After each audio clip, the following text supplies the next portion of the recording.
Hi అండి. అందరికీ నమస్తే. నేను మీ గీత. 'మై డియర్ రాక్షసుడు' పార్ట్ 41. రిషి డ్రైవర్ కోసం వెస్ట్ బెంగాల్ బార్డర్‌కి బయలుదేరాడు. వెళ్లే ముందు మధు ఇంటికి వెళ్ళాడు.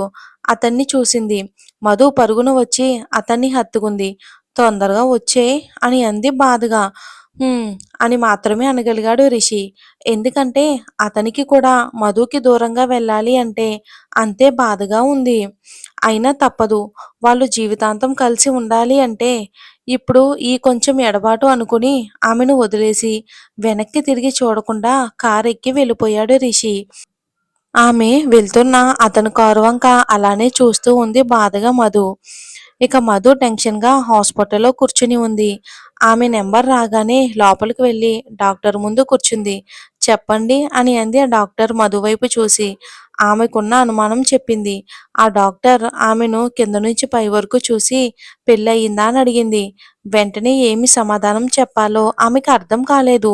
ఈలోగా డాక్టర్ "అర్థమైందిలే" అని అంది. ఆమె వంక అసహ్యంగా చూస్తూ. ఆమె చూపు మధుకి బాధ అనిపించి వెంటనే కోపంతో "మీకు చెప్పానా మేడం నాకు పెళ్ళవలేదని" అని అంది మధు కోపంగా. "మరైతే చెప్పొచ్చుగా ఎన్ని రోజులయింది పెళ్ళయి" అని అంది ఆమె. "2 నెలలు" అంది. "మీ ఆయన పేరు చెప్పు" అని అంది. రిషివర్మ అని అంది మధు. "ఓకే పద టెస్టులు చేస్తాను" అని తీసుకెళ్ళింది. కాసేపటికి వచ్చి "మీ అనుమానం కరెక్టే. మీరు తల్లి కాబోతున్నారు" అంది డాక్టర్. ఆమె కళ్ళు పెద్దవి అయ్యాయి ఆనందంతో. మళ్ళీ వెంటనే బాధ. ఎందుకో ఆమెకి అర్థం కాలేదు. ఈ టైంలో రిషి పక్కన ఉంటే ఎంత బాగున్ను అని అనుకుంది. "థాంక్యూ డాక్టర్" అని అంది మధు. "కొన్ని మెడిసిన్స్ రాస్తున్నా. బలానికి వాడండి. మళ్ళీ వచ్చి చెకప్ చేయించుకోవాలి. ఓకేనా" అనింది డాక్టర్. "ఓకే డాక్టర్" అని బయటికి వచ్చి మెడిసిన్స్ తీసుకుంది మధు. అక్కడే గార్డెన్‌లో ఉంటే అక్కడే కూర్చుంది. ఆమెకు ఒక్క మాట మాత్రమే గుర్తుకు వస్తుంది. "పిల్లలు కావాలి మధు. ప్రేమికులుగా ఉన్న మనం భార్యాభర్తలయ్యాం. తర్వాత అమ్మా నాన్న అవ్వాలి" అని అన్న అతని మాటలే గుర్తుకు వస్తున్నాయి ఆమెకి. ఆమె పెదవుల మీద చిన్న చిరునవ్వు వచ్చింది. ఆమె కడుపులో వాళ్ళ ప్రేమకు ప్రతిరూపం పెరుగుతుంది. ఆమెకి ఆనందంతో కళ్ళల్లో నీళ్లు తిరిగాయి. నెమ్మదిగా లేచి ఆటోలో ఆఫీస్‌కి వెళ్ళిపోయింది. అటు నుంచి వర్క్ మీద ధ్యాస లేదు. ఈ విషయం తెలుసుకుని రిషి ఎలా ఫీల్ అవుతాడు అని రకరకాలుగా ఊహించుకుంది. ఆమెలో ఆమె నవ్వేసుకుంటుంది. అప్పుడే రిషి నుంచి కాలొచ్చింది మధుకి. అబ్బో! కాబోయే తండ్రి గారికి నూరేళ్లు అని అనుకుంది. మధు మురిపెంగా "హలో శ్రీవారు" అని అంది ముద్దుగా. "ఏంటి శ్రీమతి గారు మంచి హుషారుగా ఉన్నారు" అని అన్నాడు రిషి. ఆమె పిలుపుకి లోపల ఆనందం పడిపోతూ "హుషారుగా లేక ఎప్పుడు ఏడుస్తూ ఉండమంటారా ఏంటి" అని అంది మధు నవ్వుతూ. "లేదు శ్రీమతి లేదు. నువ్వెప్పుడు ఇలానే సంతోషంగా ఉండాలి. నన్ను సంతోషంగా ఉంచాలి" అని అన్నాడు రిషి. ఆ మాటకి ఆమె కూడా నవ్వింది. "ఇంతకీ ఈ సంతోషానికి ఏంటి కారణం చెప్పలేదు" అని అన్నాడు రిషి. "అది" అని చెప్పబోతూ ఆగిపోయింది.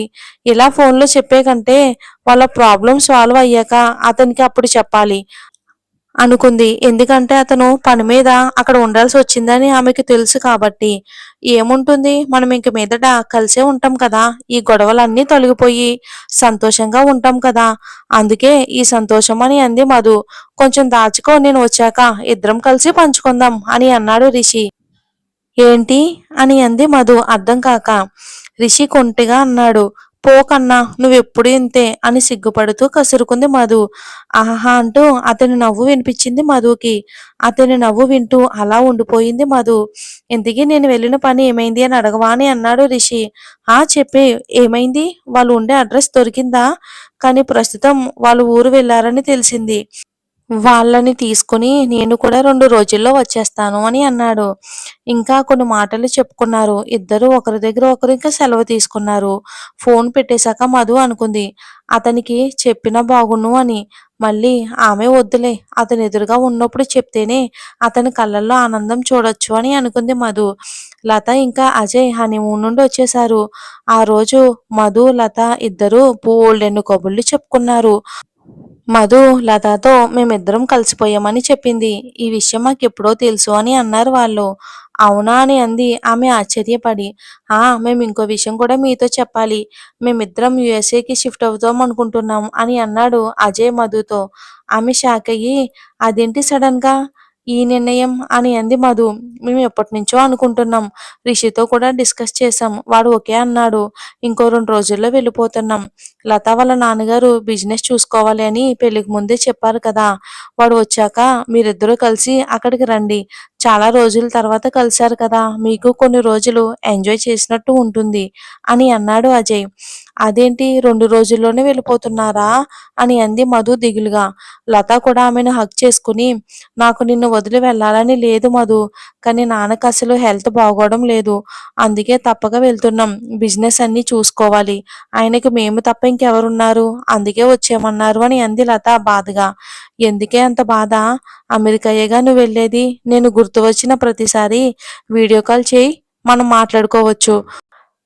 ఇంకా మనిద్దరం ఒకరినొకరు కూడా చూసుకోవచ్చు అని అంది మధు. కానీ నువ్వు పక్కన ఉండవుగా అని అంది లత బాధగా. నీ పక్కన ఉండాల్సింది నేను కాదే మీ ఆయన అని అంది మధు నవ్వుతూ. పోవే అని అంది లత ఆమెను తోసేస్తూ. ఆమె సరదాగా తోసిన మధుకి కళ్ళు తిరిగినట్టు అనిపించింది. పక్కన టేబుల్ పట్టుకుంది మధు. ఏమైందే అని అంది లత కంగారుగా. ఏమీ లేదులే అని అంది మధు. ముందుగా రిషికి ఈ విషయం చెప్పాలి అని అనుకుని రిషి రావటానికి ఇంకా 2 రోజులు టైం పడుతుంది అని చెప్పాడు. అజయ్ ఇంకా లత అమెరికా షిఫ్టింగ్ గురించి విని విశేష్ చెప్పాడు రిషి వీడియో కాల్లో. ఇక నలుగురు వీడియో కాల్ చాలాసేపు మాట్లాడుకున్నారు.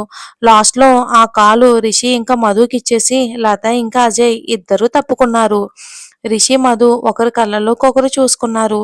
రిషికి మధు ఎందుకో కొత్తగా అనిపించింది. ఆమె ముఖంలో ఏదో కొత్త కళ కనిపించింది. రిషికి అపురూపంగా ఆమెను చూసుకుని ఫోన్ పెట్టేశాడు. లత ఆమె ప్రయాణానికి కావలసిన షాపింగ్ అంతా మధు ఇంకా లత ఇద్దరూ కలిసి చేశారు. వాళ్ళు వెళ్ళవలసిన రోజు వచ్చేసింది. మధు ఇంకా చిన్ని వెళ్ళారు లతతో పాటు. అజయ్ వాళ్ళ పేరెంట్స్ కూడా వచ్చారు వాళ్ళకి సెండ్ ఆఫ్ ఇవ్వడానికి. ఇద్దరు వీళ్ళ దగ్గర సెలవు తీసుకుని ఫ్లైట్ ఎక్కేశారు.